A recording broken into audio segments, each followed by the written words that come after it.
প্রণাম মহারাজ। আপনি আমায় তলব করেছেন? হ্যাঁ বুদ্ধিধর, আমার বড় বিপদ। জানি মহারাজ, যে সেপাই আমায় ডাকতে গিয়েছিল তার মুখে আমি সব বৃত্তান্তই শুনেছি। তাহলে এবার আমার বাঁচার উপায় বলো।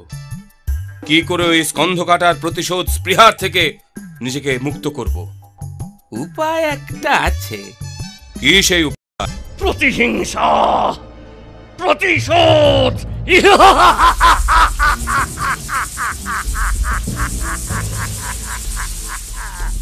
এখন এখন বাকি শুধু দুজন, এক সেপাই আর তারপর রাজা।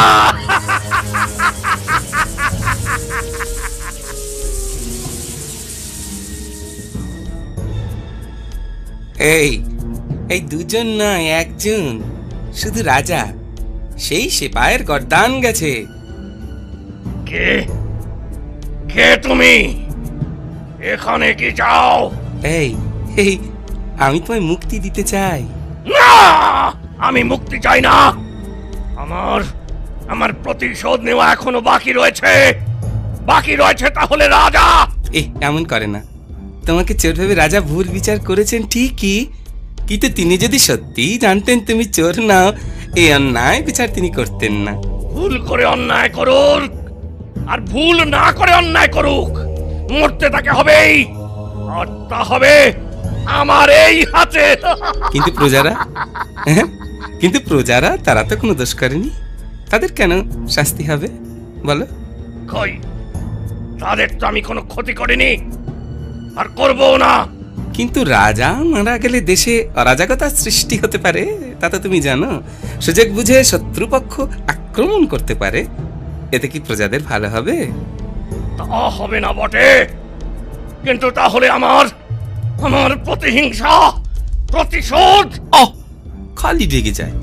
প্রতিশোধ তো তুমি নাও নি তা নয়, শুধু রাজাকে ক্ষমা করো, এই আমার অনুরোধ। বিনিময়ে এই কষ্টকর জীবন থেকে তোমায় আমি মুক্তি দেব। বলো তোমার পিতার নাম, গোত্রটাও বলো।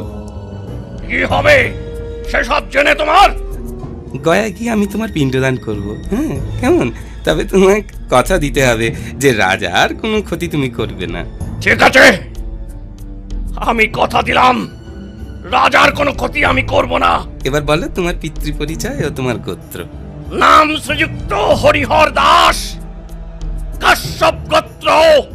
পিতার নাম শ্রীযুক্ত বগলাচরণ দাস, কাশ্যপ গোত্র। ব্যাস ব্যাস ব্যাস ব্যাস, এতেই আমার কাজ হয়ে যাবে, আর দরকার নেই। কেমন? বুদ্ধিধরও তার কথা রাখে, গয়ায় গিয়ে পিণ্ডদান করে।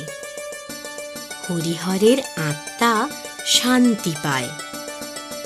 মহারাজ খুশি হয়ে বুদ্ধিধরকে অনেক অনেক উপহার দেন।